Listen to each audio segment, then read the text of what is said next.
वो इंसान कभी भी भला इंसान हो नहीं सकता जो दूसरों का बुरा सोचता है।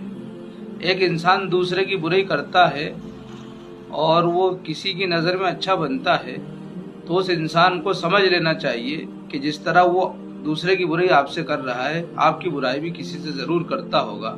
ये बिल्कुल यकीनी बात है कि जो इंसान बुराई करने का आदी हो जाता है वो किसी को भी नहीं छोड़ता, सबकी बुराई करता है।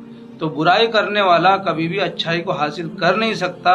ऐसे बुरों से बचकर रहना चाहिए, ऐसे बुरों की सोबत से बचना चाहिए, ऐसे बुरे लोगों को जो है कोई मकाम नहीं देना चाहिए, बल्कि उनकी इस्लाह की फिक्र करना चाहिए। मकाम न देने का मतलब ये है कि उनको इतना बढ़ावा न दें कि दूसरे लोग उनके पीछे चलने लग जाएं और इसके नतीजे में आगे चल के कोई बड़ा फितना खड़ा कर दें। आम तौर पर ऐसे लोगों को जो जिम्मेदार बनाते हैं बहुत गलत है।